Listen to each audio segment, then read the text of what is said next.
अनेकदा पालक आपल्या मुलांना घरात एकटे सोडून बाहेर जातात आणि अशातच खिडकीच्या ग्रिलवरती खेळत असलेला मुलगा ग्रिल कोसळल्याने पडणार होता. मात्र दैव बलवत्तर, त्यामुळे हा मुलगा बचावलाय.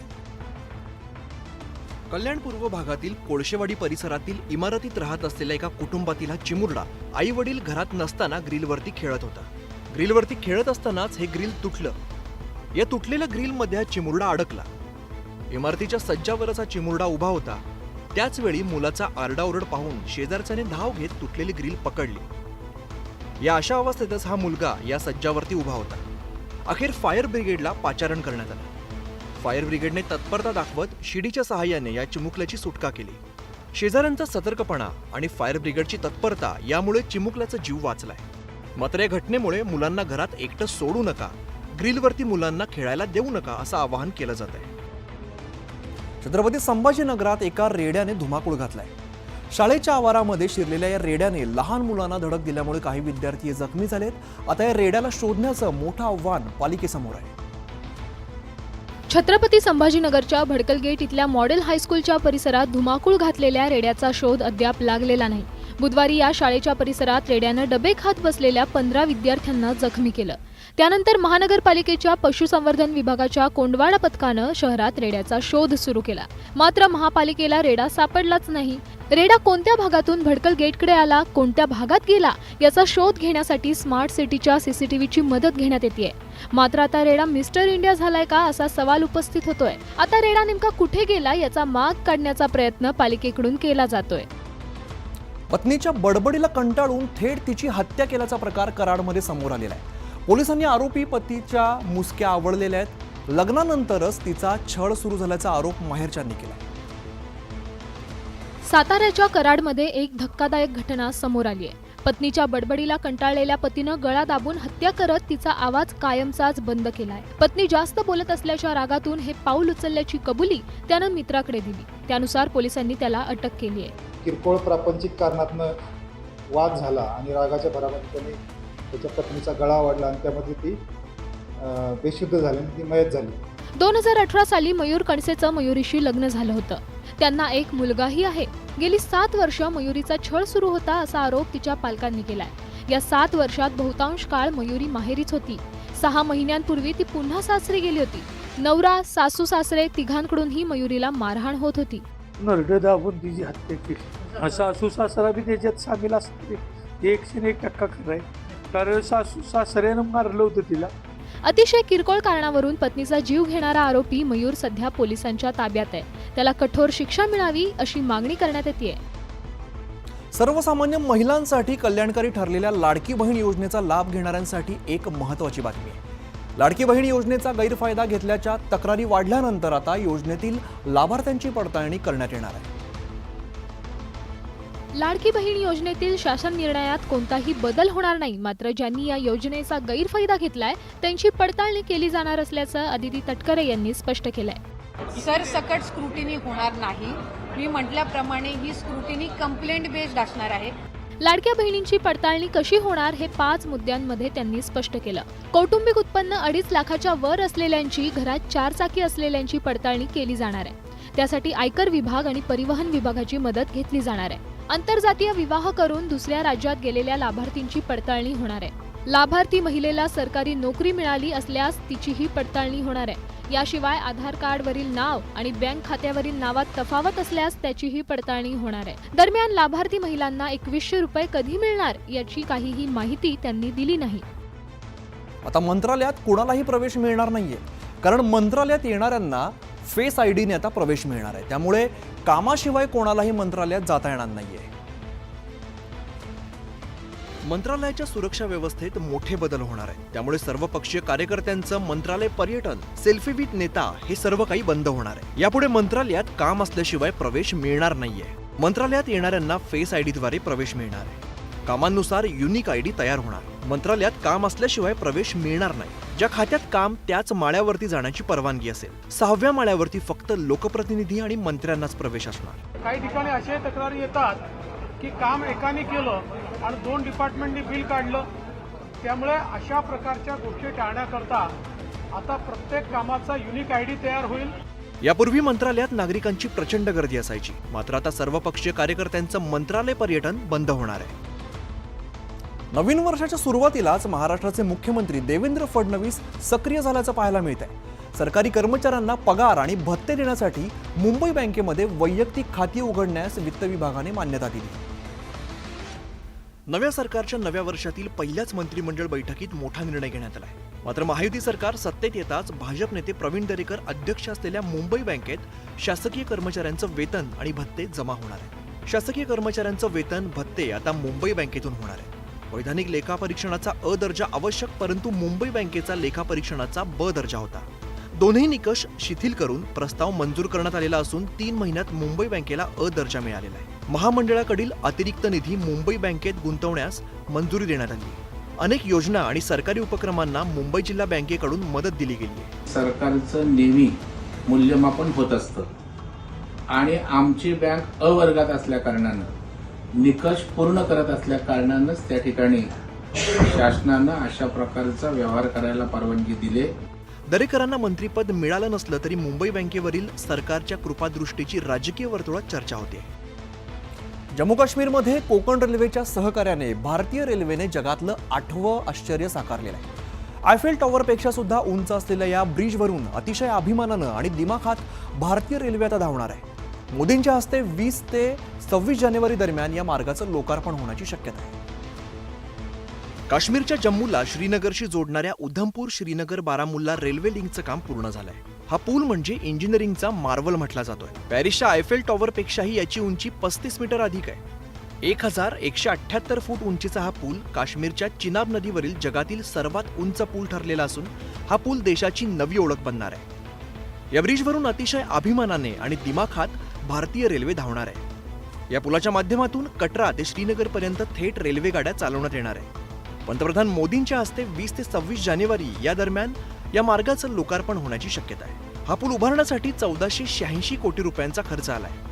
नदीपात्रातून हा पूल सुमारे 359 मीटर उंचीवरती बांधलाय. हा ब्रिज इंजिनिअरिंगचा अद्भुत आविष्कार आहे. ताशी 266 किलोमीटर वेगाने जरी वारं वाहिलं तरी त्याला कोणताही धोका होऊ नये इतका तो मजबूत आहे. यासाठी तब्बल 30,000 मेट्रिक टन स्टीलचा वापर करण्यात आलाय. एकीकडे बीड पोलीस ठाण्यामध्ये खंडणी प्रकरणी वाल्मिक कराडची CID कडून चौकशी केली जाते, तर दुसरीकडे याच पोलीस ठाण्यात 5 नवे कोरे पलंग आणलेले आहेत आणि चर्चेला एकच उदाहरण आलंय. पलंग वाल्मिक कराडसाठी आणल्याची टीका विरोधकांनी केली आहे, तर सरकारने विरोधकांचा दावा फेटाळून लावला. खंडणी प्रकरणातील आरोपी वाल्मिक कराडचा सध्या याच बीड पोलीस स्टेशनमध्ये मुक्काम आहे. CIDच्या पथकाकडून इथल्याच पोलीस कोठडीत कराडची कसून चौकशी केली जाते. एकीकडे कराडचा बीड पोलीस कोठडीत येऊन 2 दिवसही उलटले नाहीत, तोच इथं 5 नवे पलंग आणण्यात आलेत. हे पलंग पोलीस स्टेशनमध्ये कुणासाठी आणण्यात आले असा प्रश्न आता निर्माण झालाय. अचानक नवे कोरे पलंग आणल्यामुळे विरोधकांना टीकेची आयती संधी मिळाली आहे. विरोधकांचे हे आरोप मुख्यमंत्र्यांनी फेटाळलेत. पोलिसांनी कधी त्या पोलीस स्टेशनमध्ये लाटवर झोपल्याची माहिती नाही. ते कोणाचे लाड आहेत? त्यांना केवळ प्रसिद्धी पाहिजे. पोलिसांनी स्पष्ट केलं, ॲडिशनल पोलीस कुमक तिथे आलेली आहे, ॲडिशनल पोलीस कॉन्स्टेबल त्या ठिकाणी आले आहेत. त्यांना काय जमिनीवर झोपवायचं? वाल्मिक कराड हा मंत्री धनंजय मुंडेंचा निकटवर्ती असल्यामुळे त्याला VIP ट्रीटमेंट दिली जात असल्याची टीका विरोधकांकडून केली जात होती. आता बीड पोलीस ठाण्यात आणलेल्या 5 पलंगांवरून उलटसुलट चर्चा रंगली आहे.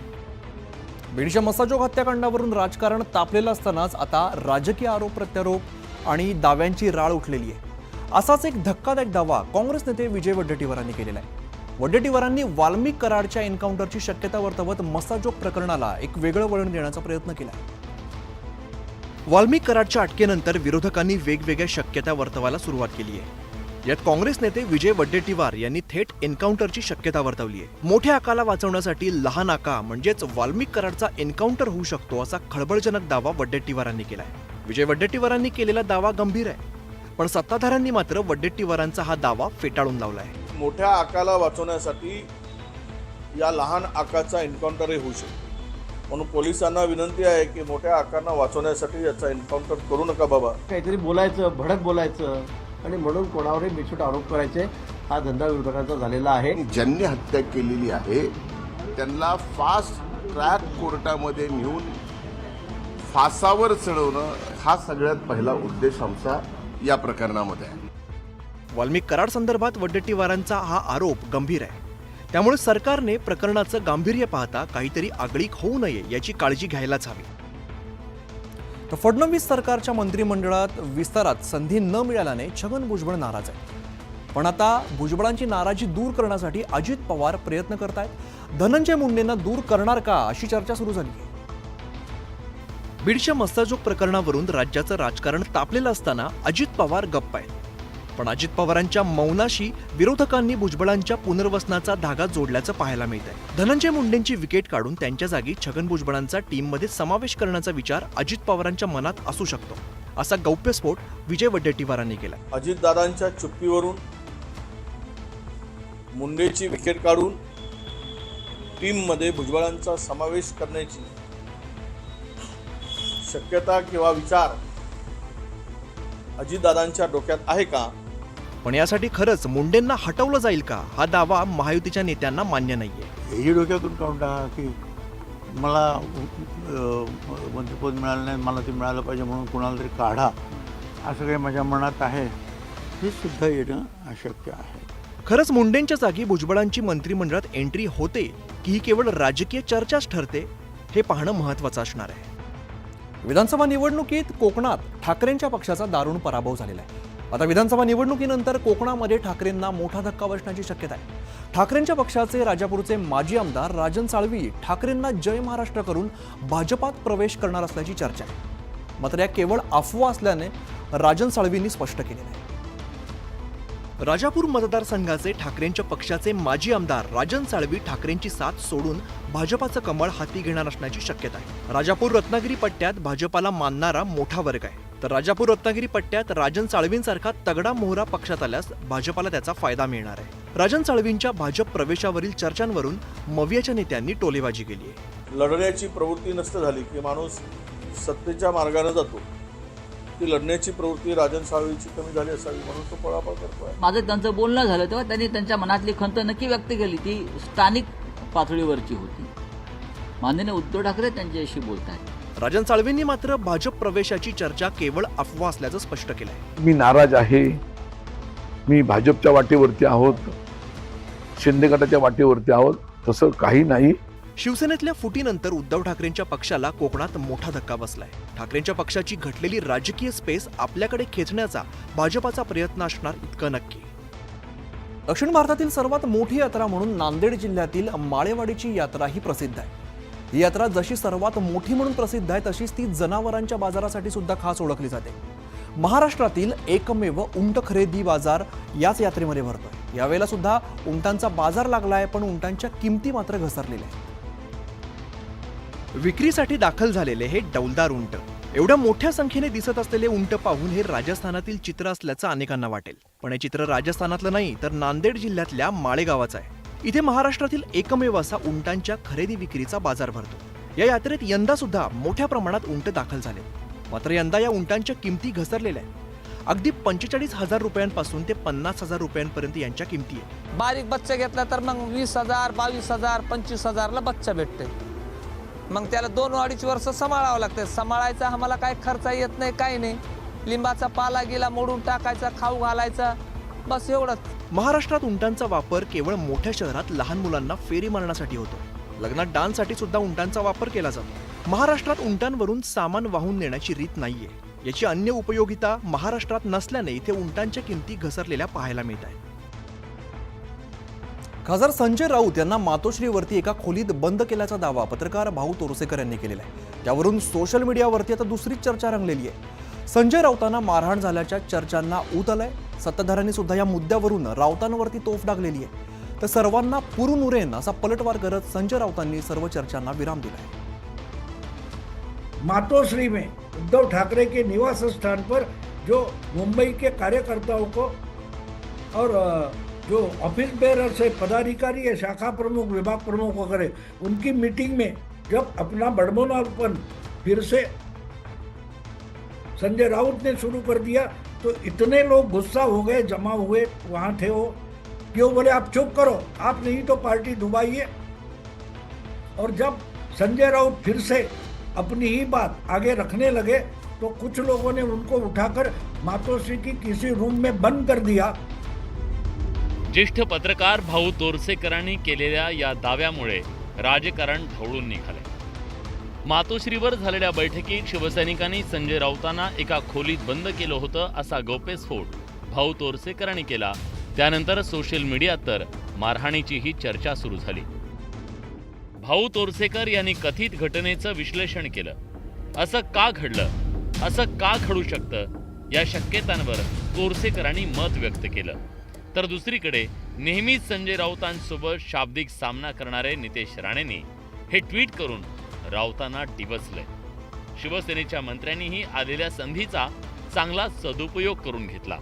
संजय राऊतांचे जर कदाचित काही दिवस जर का आता फिरले असतील आणि त्यांना उतरती कळा लागली असेल तर कदाचित तसं पण घडू शकतं।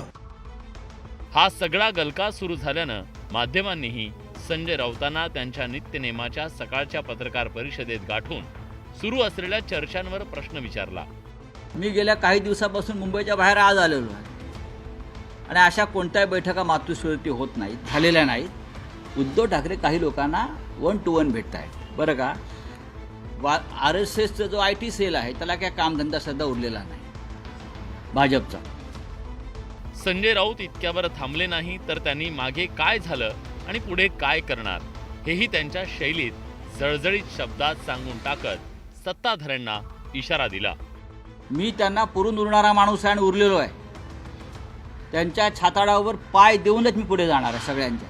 तुम्ही मला तुरुंगात टाकून झालं, मला मारण्याचे प्रयत्न झाले, माझ्या बदनाम्या करण्याच्या मोहिमा राबवल्या, आता नवीन जर राबवणार असाल तर आनंद जरूर घ्या। मी आणि उद्धव ठाकरे आम्ही एकाच नाण्याच्या 2 बाजू आहोत। संजय राऊत आणि सत्ताधारी यांच्यात दररोज लढाई सुरू असते। सत्ताधाऱ्यांकडून नितेश राणे, प्रवीण दरेकर, प्रसाद लाड, संजय शिरसाट, गुलाबराव पाटील, दादा भुसे, अमोल मिटकरी यांच्यासह तिन्ही पक्षांचे प्रवक्ते संजय राऊतांवर हल्ले चढवत असतात। तर दुसरीकडे महाविकास आघाडीकडून संजय राऊत या सगळ्या नेत्यांचा पत्रकार परिषद आणि सामनातल्या अग्रलेखाच्या माध्यमातून एकट्यानं मुकाबला करत असतात। आणि आता कथित मारहाणीच्या मुद्द्यामुळे पुन्हा एकदा त्यांच्या शाब्दिक रणसंग्राम सुरू झालाय। Bureau report, news 18 Lokmat. आणि या विशेष बातमीनंतर एक छोटासा ब्रेक घेतोय, लगेचच परत येतोय।